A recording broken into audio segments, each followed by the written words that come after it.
नमस्कार दोस्तों, ocean network में आपका स्वागत है। देश में फासिस्ट किसे बताया जाता है? प्रधानमंत्री नरेंद्र मोदी को। अंतर्राष्ट्रीय स्तर पर अफवाह कौन फैलाता है जाकर के? राहुल गांधी। क्या-क्या कहा जाता है लंदन में, अमेरिका में, मीडिया के सामने, सो कॉल्ड सेमिनार्स में? भारत में लोकतंत्र खतरे में है, न्यायपालिका खतरे में है, मीडिया पर प्रेशर है। मीडिया भी तटस्थ और स्वतंत्र रूप से काम नहीं कर रहा है और पार्लियामेंट में हमें बोलने नहीं दिया जाता है। ये सारे वक्तव्य राहुल गांधी के। देश की आजादी के बाद जब संविधान लागू हुआ, तो जो पहला संविधान संशोधन हुआ नेहरू के समय, वो अभिव्यक्ति की स्वतंत्रता को कम करने वाला संशोधन था। फिर इंदिरा गांधी के समय देश पर इमरजेंसी थोपी गई और इमरजेंसी में न केवल तमाम विरोधी दलों के नेताओं को गिरफ्तार किया गया रातों रात, बल्कि मीडिया पर तरह-तरह की पाबंदियां लगा दी गई, सेंसरशिप लागू कर दी गई। और विद्याचरण शुक्ला को तो सूचना और प्रसारण मंत्री बनाया ही इस काम के लिए गया था, क्योंकि आई के गुजराल ने मना कर दिया था कि मैं मीडिया पर तरह-तरह की पाबंदियां नहीं थोप सकता हूं, सेंसरशिप लागू नहीं कर सकता हूं। तो विद्याचरण शुक्ला को मीडिया को नियंत्रित करने के लिए, बल्कि पूरी तरह सेंसर करने के लिए सूचना और प्रसारण मंत्री बनाया गया। इंदिरा गांधी के समय तो ये हुआ। इसके बाद राजीव गांधी के समय एक कानून लाने की तैयारी हो रही थी। पूरा विपक्ष उसके खिलाफ एकजुट हुआ। वो टेलीग्राफ से संबंधित था, लेकिन उसमें मीडिया को ही नियंत्रित और कई तरह की पाबंदियों में कैद करने की एक कोशिश थी। देश भर का मीडिया जो है वो दिल्ली में सड़कों पर उतर पड़ा था और अल्टीमेटली उसको वापस लेना पड़ा, यानी पार्लियामेंट में पेश करने का फैसला टालना पड़ा। बहुत पीछे ना भी जाएं, तो अभी जब महाराष्ट्र में उद्धव ठाकरे की सरकार थी और मिली-जुली सरकार थी, जिसमें एनसीपी और कांग्रेस भी शामिल थी, उस समय पालघर में दो साधुओं की निर्ममता के साथ हत्या कर दी गई थी। उनके ड्राइवर को भी मार डाला गया था। मीडिया में तीखे सवाल पूछे जा रहे थे और सबसे अधिक आक्रामक तेवरों के साथ अर्णब गोस्वामी ये सवाल पूछ रहे थे कि अगर इसी तरह की मॉब लिंचिंग किसी पादरी के साथ हो जाती या किसी मुस्लिम धर्मगुरु के साथ हो जाती या मौलवी मुल्ला के साथ ही हो जाती, तो क्या तब भी सोनिया गांधी और जो विपक्षी दलों के नेता हैं, वो इसी तरीके से आपराधिक चुप्पी साधे रहते? अर्णब गोस्वामी के साथ क्या हुआ था, ये हमारे आपके सबके सामने है। अर्णब गोस्वामी को एक ऐसे पुलिस ऑफिसर को भेज करके सुबह ही सुबह उनके आवास से गिरफ्तार कराया गया था, जो पुलिस ऑफिसर बाद में गिरफ्तार हुआ और अभी तक भी उसको जमानत नहीं मिली है, सचिन वाजे। और सचिन वाजे अपने भारी भरकम लाव लश्कर के साथ, अत्याधुनिक हथियारों के साथ पहुंचे थे, जैसे किसी आतंकवादी को गिरफ्तार करने जा रहे हों और कोई क्रॉस फायरिंग होने की आशंका पैदा हो रही हो। अर्णब गोस्वामी न केवल एक मीडिया हाउस के ओनर हैं, बल्कि एडिटर इन चीफ भी हैं और इस देश के, बल्कि दुनिया के सर्वाधिक देखे और सुने जाने वाले पत्रकारों में से एक हैं। उनके तौर तरीकों से आप असहमत हो सकते हैं, लेकिन वो एक दिग्गज मीडिया ओनर हैं, इसमें कहीं कोई शक शुबा नहीं है।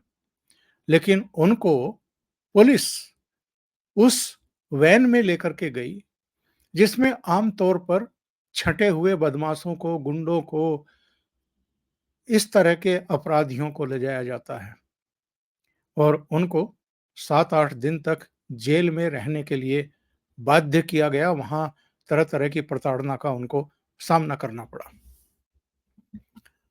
रजत शर्मा एक दूसरे चेहरे हैं और अपनी विनम्रता के लिए भी और मुस्कुराते हुए कठिन से कठिन प्रश्न पूछने वाले पत्रकारों में उनकी गिनती होती है। उनके भी तौर तरीकों से आप सहमत या असहमत हो सकते हैं। लेकिन रजत शर्मा पर बहुत भद्दा आरोप कांग्रेस की एक प्रवक्ता रागिनी नायक ने पिछले दिनों लगाया कि साहब जिस दिन रिजल्ट आ रहे थे उस दिन लाइव शो में रजत शर्मा ने उनको गाली दी और प्रेस कॉन्फ्रेंस में रागिनी नायक ने वो सब कुछ किया जो ब्लेम गेम कहा जा सकता है या ये भी कहा जा सकता है कि एक रणनीति थी कि मीडिया हाउस के इतने बड़े ओनर और संपादक को जिनके पास कम से कम 30-40 साल का पत्रकारिता का अनुभव है, उन पर अगर अटैक करेंगे, उनके खिलाफ अगर एफआईआर दर्ज कराएंगे, उनके खिलाफ अगर सोशल मीडिया पर और मीडिया के दूसरे हिस्सों में इस तरीके से प्रचार करेंगे, तो जो बाकी का मीडिया है, जिसको ये लोग गोदी मीडिया कह कर के या मोदी समर्थक मीडिया कह कर के आतंकित करता है, अपमानित करता है, अलग-थलग करने की कोशिश करता है, वो सब प्रेशर में आ जाएँगे। चुनाव प्रचार के दौरान आपने देखा होगा कि राहुल गांधी की ज़बान मीडिया को लेकर के कितनी तल्ख़ थी। एक जगह तो वो मीडिया से जुड़े हुए एक पत्रकार से उसकी जाति पूछ रहे थे, तुम किस जाति से हो?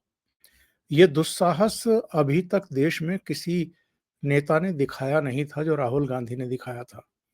और पूरे चुनाव प्रचार के दौरान भी, चुनाव प्रचार से पहले भी, लोकसभा चुनाव से पहले भी, जब उनकी ये भारत जोड़ो तोड़ो यात्रा चल रही थी, उस समय भी वो लगातार ये सवाल दागते रहे कि ये जो मीडिया हाउसेज़ हैं, इनके कितने ओनर जो हैं वो एससी, एसटी से हैं या पिछड़े वर्ग से हैं या कितने संपादक जो हैं वो एससी, एसटी वर्ग से हैं और पिछड़े वर्ग से हैं। इस तरह की चीज़ें मीडिया के बारे में, पत्रकारों के बारे में, संपादकों के बारे में, मीडिया हाउसेज़ के बारे में, वो लगातार एक तरीके से विष वमन करने की कोशिश कर रहे थे। और जब ये इस तरह के सवाल पूछते हैं तो भूल जाते हैं कि इस देश पर 55-60 साल तक राज जो है वो कांग्रेस सरकारों का रहा है और 35-37 साल तक तो इन्हीं के परिवार के 3 लोग रहे हैं, जवाहरलाल नेहरू, इंदिरा गांधी और राजीव गांधी। पीवी नरसिम्हा राव भी 5 साल रहे और मनमोहन सिंह भी 10 साल रहे। तो ये भूल जाते हैं कि अधिकांश समय इस देश पर शासन इन्हीं लोगों ने किया है।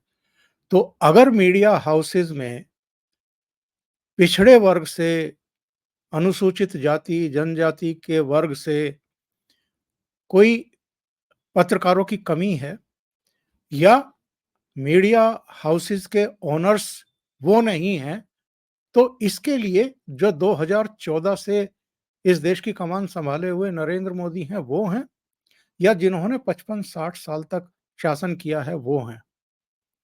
पिछले दिनों दीपक चौरसिया ने पहली बार खुलासा किया कि वो पिछड़े वर्ग से ही आते हैं और जब मनमोहन सिंह की सरकार बनी थी अटल जी के बाद, तो उनको दूरदर्शन से विदा करने वाली कांग्रेस की अगुवाई वाली यूपीए सरकार ही थी। यानी एक पिछड़े वर्ग का दीपक चौरसिया अगर दूरदर्शन में महत्वपूर्ण पद पर बैठा हुआ था, तो उसको ये सोच करके कि ये भारतीय जनता पार्टी सरकार ने यहाँ लगाया था, उसको विदा करने का काम किसने किया था? राहुल गांधी की पार्टी ने। रजत शर्मा वाले मामले में दिल्ली हाई कोर्ट का फैसला आ चुका है। दिल्ली हाई कोर्ट ने सीधे-सीधे माना है कि उस लाइव प्रसारण के दौरान रजत शर्मा ने रागिनी नायक को कोई गाली नहीं दी थी। ऐसा कुछ नहीं कहा था कि उनको लेकर के इतना बड़ा वितंडा किया जाए और उनकी मानहानि की जाए। वैसे तो रजत शर्मा ने मानहानि का केस डाल दिया है और कोई छोटा-मोटा केस नहीं डाला है, 100 करोड़ का डाला है और इसके उन्होंने कई को इसमें अभियुक्त बनाया है, केवल रागिनी नायक को नहीं। इनमें सुप्रिया भी है, पवन खेड़ा भी है, जयराम रमेश भी हैं, सब हैं। सभी को उन्होंने अदालत में घसीट लिया है। रजत शर्मा तो चलो एक बड़े मीडिया हाउस के मालिक हैं आज और नामचीन हस्ती हैं। वो तो इनको कटघरे में खड़ा कर सकते हैं। लेकिन जो सामान्य पत्रकार हैं और आम तौर पर इनकी जो नीतियाँ, रीतियाँ हैं, इनके जो वक्तव्य हैं, कुल मिलाकर के देश के बारे में, समाज के बारे में, प्रधानमंत्री नरेंद्र मोदी के बारे में इनकी जिस तरह की टीका-टिप्पणियाँ आती रहती हैं, उनको लेकर के असहमत हैं और बहुत सारे ऐसे पत्रकार हैं, उनका नाम मैं लेना नहीं चाहता, आप सब जानते हैं। उनकी तरह इनकी चाटुकारिता करना पसंद नहीं करते हैं। ऐसे पत्रकारों को ये तरह-तरह से धमकाने की चेष्टा करते हैं और वही प्रयास हुआ है अब अजीत भारती के साथ। अजीत भारती सोशल मीडिया मंचों पर, चाहे ट्विटर हो, चाहे आपका यूट्यूब हो, उस पर बहुत मुखर तरीके से इनकी नीतियों को कटघरे में खड़ा करते हैं। अपनी बात बहुत स्पष्टवादिता के साथ कहते हैं। हाँ, उनकी जो भाषा है, उसको लेकर के कुछ लोगों के ऐतराज़ हो सकते हैं, मेरे हो सकते हैं, आप में से कुछ लोगों के हो सकते हैं। लेकिन जो उनका कंटेंट है, उस पर तो आप सवाल खड़े नहीं कर सकते हैं। क्योंकि अगर राहुल गांधी से लेकर के इनके तमाम प्रवक्ता प्रधानमंत्री नरेंद्र मोदी को लेकर के बहुत कटु शब्दों का इस्तेमाल करते हैं और कई बार तो गाली-गलौच पर उतर आते हैं और वो भी लाइव मीडिया डिबेट्स में इस तरह की हरकतें होती हैं, तब दूसरों पर आप पाबंदी कैसे लगा सकते हैं? और जिन चीज़ों को लेकर के, जिन तथ्यों को लेकर के या मीडिया में उन्होंने जो कुछ बोला, उसको मुद्दा बना कर के अगर आप अजीत भारती पर कर्नाटक में, बेंगलुरु में एफआईआर दर्ज करवा सकते हैं, तो वो सारी आईपीसी की धाराएँ तो आपके ऊपर भी लागू होती हैं। राहुल गांधी का अभी 1 दिन या 2 दिन पहले का ही बयान आपने देखा होगा, जिसमें वो कह रहे हैं केरल में कि साहब ये अगर केरल में सत्ता में आ गए, तो ये संविधान बदल देंगे, आपको डोसा नहीं खाने देंगे, आप पर हिंदी थोप देंगे कि आप मलयाली मत बोलिए, आपको हिंदी बोलनी पड़ेगी। तमिलनाडु में भी यही करेंगे, ये खान-पान पर पाबंदी लगा देंगे। इस तरह की भाषा, इस तरह की उकसावे वाली जो लैंग्वेज है, ये जो भाषण है, क्या ये समाज में एक तनाव पैदा नहीं करते हैं? ये लोगों को नहीं भड़काते हैं? आप लोगों को एक तरीके से उकसाने का काम कर रहे हैं और झूठ के आधार पर ये सब कर रहे हैं। क्योंकि आज तक कभी नरेंद्र मोदी ने या अमित शाह ने कभी नहीं कहा कि अगर हम केरल की सत्ता में आ गए या तमिलनाडु की सत्ता में आ गए, तो हम वहाँ लोगों का खान-पान तय करेंगे, वो क्या पहनेंगे हम ये तय करेंगे, वो क्या बोलेंगे हम ये उनको बताएँगे। ऐसा तो कभी नहीं हुआ। ये अपने बयान में कहते हैं कि ये जो कथकली नृत्य है, इस पर भी पाबंदी लगा देंगे। इससे पहले आपको याद होगा, जब सीएए कानून पारित हुआ था लोकसभा में, तो रामलीला मैदान में एक इनकी जनसभा थी और रामलीला मैदान की उस जनसभा में सोनिया गांधी ने भी लोगों को सड़कों पर उतरने का आह्वान किया था, यानी एक तरीके से भड़काने का काम किया था। राहुल गांधी और प्रियंका गांधी वाड्रा के भी आप उस रैली के भाषण निकाल करके देख लीजिए, सुन लीजिए। तीनों ने लोगों को उकसाने और भड़काने का काम किया था और उसके बाद हमने दिल्ली की सड़कों पर दंगा और आगजनी देखी थी। बस को जलाने की कोशिश की गई थी, जामिया मिलिया और कुछ दूसरी जगहों पर। ये सब क्या एक दूसरे जो समुदाय हैं, उनको आपस में लड़ाने का काम नहीं था? सीएए कानून के बारे में उस समय भी बाकायदा पार्लियामेंट के भीतर भी और पार्लियामेंट के बाहर भी सरकार की तरफ से और सत्तारूढ़ पार्टी की तरफ से ये कहा गया, ये सफाई दी गई, ये जानकारी दी गई कि भारत के मुसलमानों पर तो सीएए लागू होता ही नहीं है। तो भारतीय मुसलमानों को क्यों भड़काया जा रहा है? केवल वोटों के लिए। और ये काम अकेले कांग्रेस पार्टी ने नहीं किया था, कांग्रेस पार्टी के नेतृत्व ने नहीं किया था, वामपंथियों ने भी किया था। ये समाजवादी पार्टी से लेकर के टीएमसी यानी ममता बनर्जी और तमाम दूसरे लोगों ने मुसलमानों के वोट हासिल करने के लिए, उनको यूनाइट करने के लिए, ध्रुवीकृत करने के लिए सीएए के बारे में बहुत झूठ बोला था। और कई जगहों पर देश में जो है उस समय तनाव और संघर्ष जो है वो देखने को मिले थे। खास तौर से जो शुक्रवार को नमाज होती है उसके बाद कई जगहों पर लोग सड़कों पर उतरे और वो पत्थरबाजी और आगजनी में लिप्त पाए गए। उत्तर प्रदेश में भी उनको नियंत्रित करना पड़ा था। तो ये चीजें पैदा करने वालों पर क्या एफआईआर नहीं होनी चाहिए? अगर अजीत भारती पर केवल इसलिए एफआईआर दर्ज कर ली जाती है कि उन्होंने प्रमोद कृष्णम ने जो कुछ कहा था राहुल गांधी को लेकर के, राम मंदिर को लेकर के, उसी को अपने वीडियो में दोहराया था। क्या कहा था प्रमोद कृष्णम ने? जरा आप सुनिए एक बार और फिर बताते हैं आगे की कथा। मैं कांग्रेस में 32 साल से भी ज्यादा समय मेरा बीता है।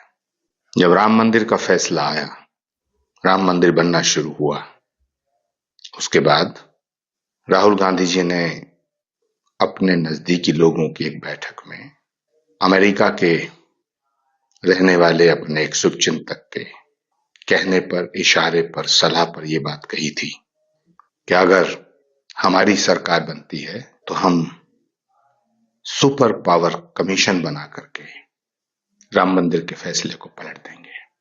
उन्होंने ये भी कहा था जिस तरह शाहवानों का फैसला राजीव गांधी जी ने पलटा था, 3 तलाक के मुद्दे को लेकर के शाहवानों का फैसला, सुप्रीम कोर्ट का जो फैसला था उसको बदल दिया गया था।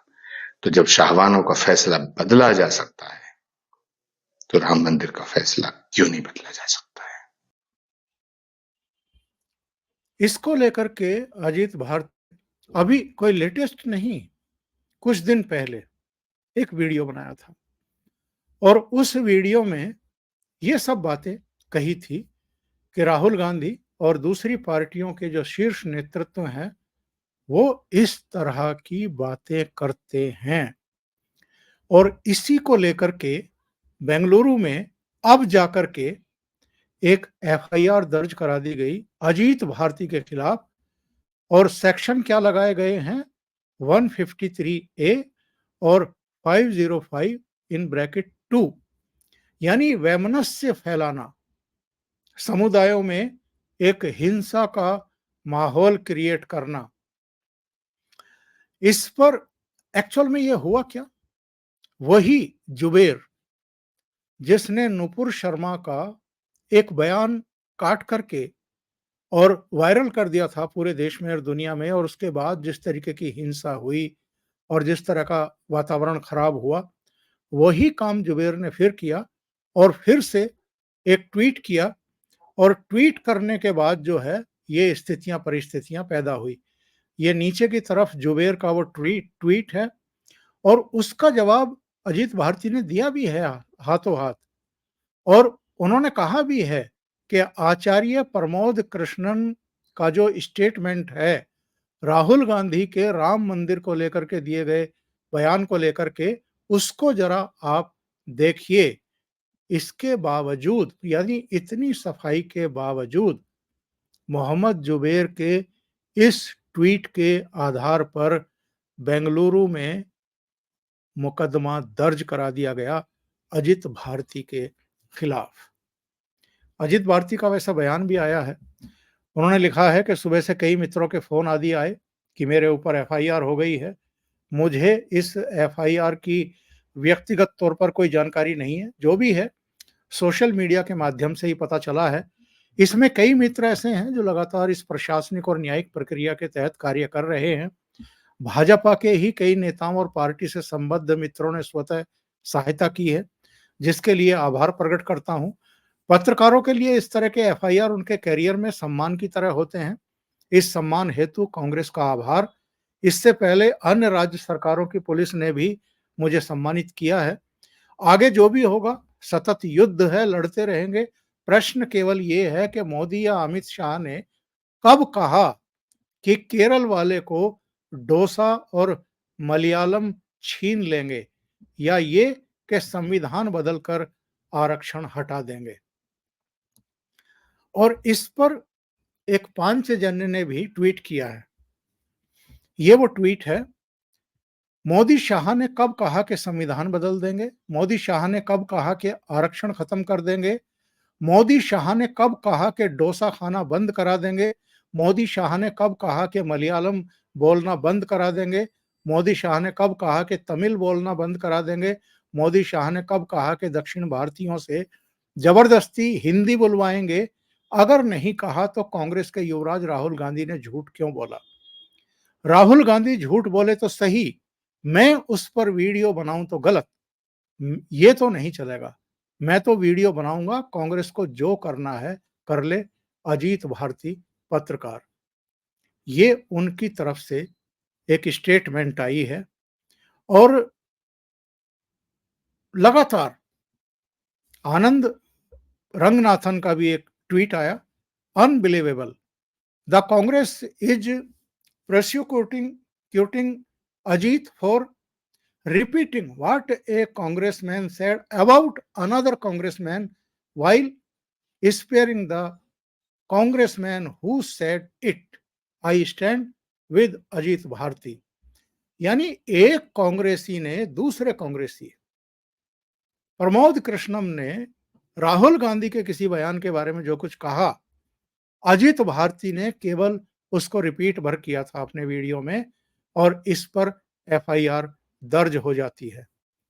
अजीत भारती ने क्या कहा है इसके बाद वो भी सुन लेते हैं। जो क्लिप कटुआ है और ये सब है, जरा ये तो बताओ कि राहुल गांधी को किसने बताया था? मतलब कहाँ पे भाजपा का स्टेटमेंट ऐसा आया था कि वो संविधान बदल के आरक्षण समाप्त कर देंगे? और राहुल गांधी ने अपनी किस रैली में ये नहीं बोला है? एग्जैक्टली यही बात। और क्या इससे दंगे नहीं होते हैं? आईएनसी के हैंडल से, स्टेट के हैंडल है स्पिरिट ऑफ कांग्रेस, जो उनके सपोर्टर्स हैं उनके हैंडलों से क्या अमित शाह के एडिटेड क्लिप्स नहीं गए आरक्षण के बारे में? तो उस पर तुमने कहाँ कुछ बोला? आज तक हम उसकी प्रतीक्षा में हैं। उसके बारे में तो बोलो कि यार ये देश में, मतलब तुम्हें तो देश की चिंता है ना, तो जरा पता करो कि अगर मेरे स्टेटमेंट से दंगे भड़क सकते हैं या पता नहीं क्या हो जाएगा, इन सब स्टेटमेंट से क्या हो रहा था? लाइव थे वो, बहुत सारे उनके जो फॉलोअर हैं वो अपनी चिंता जाहिर कर रहे थे इस एफआईआर को लेकर के। तो तब क्या जवाब दिया अजीत भारती ने? क्योंकि मेरा मानना है कि अजीत भारती हों या दूसरे तमाम राष्ट्रवादी पत्रकार हों, वो इस तरह की एफआईआर से या इस तरह की धमकियों से डरेंगे नहीं। और चूंकि सत्य सबके साथ है, हमारे साथ है, तो हम लोग इस तरह की चीजों से डर करके चुप करके बैठ जाएंगे, ये तो होगा नहीं। अजीत भारती ने भी यही जवाब दिया है। ये सब चिरकुट, ये सब तिलचट्टे हैं सब। एक बार इनको ऐसे पलट दो तो उठ नहीं पाते हैं, उसका लोड नहीं लेना चाहिए। और ये अजीत भारती से इस कदर नाराज क्यों है? उनको उनके खिलाफ एफआईआर दर्ज करके उनको डराना धमकाना क्यों चाहते हैं? और अजीत भारती को बुक करके, फिक्स करके, गिरफ्तार करके दूसरे पत्रकारों को डराना क्यों चाहते हैं? जरा उसका भी एक मैं आपको उदाहरण सुनवा देता हूं कि इनको कितने तीखे अंदाज में अजीत भारती एक्सपोज करते हैं। कसर तो हम भी नहीं छोड़ते हैं, लेकिन अजीत भारती का जो अंदाज है, मुझे लगता है कि ये कांटे की तरह चुभता है इन लोगों को। खटाखट खटाखट इधर डालूंगा उधर निकालूंगा करते हुए देश से गरीबी निकालने की बात करते हैं। यह अश्लीलता है, क्योंकि 50 वर्ष सत्ता में रहने वाली पार्टी आम नागरिकों को अपने इस कथन से गरीब नहीं भिखमंगा मानती है और स्वयं को राजा, जो अपनी नानी के फंड से हर वर्ष 16 लाख करोड़ रुपए वात्रोची द्वारा मंगवा ले। गरीबी का पर्याय निर्धन अवश्य है, पर धनहीनता केवल एक आयाम। नरेंद्र मोदी जब गरीबी हटाने की बात करते हैं तो वह पैसा देकर उसे हर महीने खर्च करवाने की बात नहीं करते। मोदी को गरीबी में केवल उसका रिक्त बैंक खाता नहीं दिखता, बल्कि उसके पास आवास न होना, शौचालय की अनुपस्थिति, बिजली, बल्ब, पानी, सिलेंडर, चूल्हा, मिड डे मील, बच्चों का यूनिफॉर्म, पुस्तक, स्कूल, मनरेगा, राशन जैसे 10 से अधिक आयाम दिखते हैं। राहुल गांधी की स्कीम गरीब को गरीब बनाए रखने की है, ताकि वो हर चुनाव में यही स्कीम 10% की बढ़ोतरी के साथ बेच सके। मोदी गरीबी को गरीब के स्वाभिमान से जुड़े रोग की तरह देखता है, जहां वह यह जानता है कि पैसा देना उसे यह बताना है कि तुम निकम्मे हो, सरकार तुम्हें पालेगी। यह उसके स्वाभिमान पर चोट है। मोदी की योजना गरीब को गरीबी से निकालने की है। 4 करोड़ घर, 10 करोड़ सिलेंडर, पूर्ण विद्युतीकरण, सौभाग्य योजना, 80 करोड़ को राशन, 14 करोड़ को नल जल, 11 करोड़ शौचालय, 50 करोड़ जनधन खाते, 34 लाख करोड़ रुपए का direct benefit transfer, 34 crore Ayushman योजना के लाभार्थी, 6 करोड़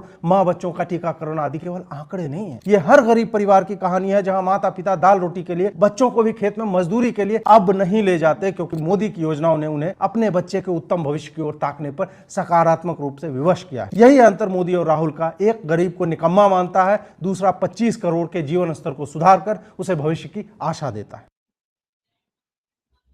ये तेवर रहते हैं अजीत भारती के, और इसी से तमाम तरह की परेशानियां हैं। तो एफआईआर दर्ज नहीं करेंगे तो क्या करेंगे?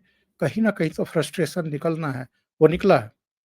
लेकिन मुझे आश्चर्य इस बात का है कि जब कांग्रेस के इकोसिस्टम से, वामपंथियों के इकोसिस्टम से जुड़े हुए अरुंधति राय या कुछ दूसरे जो देश विरोधी स्वर हैं, उन पर मुश्कें कसी जाती हैं, शिकंजा कसा जाता है, यूएपीए के तहत मामले दर्ज किए जाते हैं और मुकदमा चलाने की इजाजत कोई राज्यपाल या एलजी देता है, तो इस पूरे खेमे में आग लग जाती है।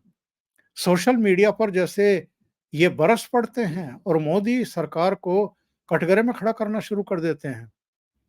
लेकिन किसी के द्वारा कही हुई राहुल गांधी के बारे में कोई बात अगर अजीत भारती या कोई ओमकार चौधरी या कोई दूसरा पत्रकार केवल रिपीट भर कर दे, तो इनको एफआईआर दर्ज करने का बहाना मिल जाता है और इनको लगता है कि हमारे इस कथन से सामाजिक वैमनस्य हो जाएगा, हिंसा हो जाएगी, दंगा हो जाएगा। राहुल गांधी रोज अपनी जनसभाओं में, प्रेस कॉन्फ्रेंस में पता नहीं क्या-क्या कहते हैं। उससे कहीं कोई इस तरह की स्थितियां, परिस्थितियां पैदा हुई? यानी जो बेंगलुरु पुलिस ने अजीत भारती के ऊपर एफआईआर दर्ज की है, वैसी एफआईआर क्या राहुल गांधी के वक्तव्य को लेकर के या उनके प्रवक्ताओं या नेताओं के वक्तव्यों को लेकर के दूसरे फरीक ने, दूसरे पक्ष ने दर्ज कराई हैं क्या कभी? या उनकी आवाज बंद करने की कोशिश की है क्या? ये सारी चीजें ये दर्शाती हैं कि एक माहौल बनाने की कोशिश हो रही है कि या तो हमसे डरो, हमें एक्सपोज करना बंद करो, नहीं तो हम आपको जहां-जहां हमारी राज्य सरकारें बची हैं, 3 ही राज्यों में तो बची हैं, हिमाचल में है, तेलंगाना में है और कर्नाटका में है। तो वहां पर अभी पुलिस हमारे हाथ में है, तो हम आपको उठवा करके हवालात में डाल देंगे। जेल भेज पाएंगे कि नहीं भेज पाएंगे, ये तो अदालतों के ऊपर डिपेंड करता है। लेकिन ये एक दहशत कायम करने की एक कोशिश है, एक साजिश है और इसका डटकर मुकाबला करने की ज़रूरत है। अभी के लिए इतना ही। बहुत-बहुत धन्यवाद। अगर आपको ये चैनल और इसके कंटेंट पसंद आ रहे हैं, तो लाइक करें, कमेंट करें, वीडियो को शेयर भी करें। अभी तक अगर आपने ये चैनल सब्सक्राइब नहीं किया है, तो सब्सक्राइब कर लें और साथ में लगे बेल आइकॉन को दबा दें, ताकि आगे आने वाले वीडियो और उनके नोटिफ़िकेशन आप तक पहुँचते रहें। बहुत-बहुत धन्यवाद। नमस्कार।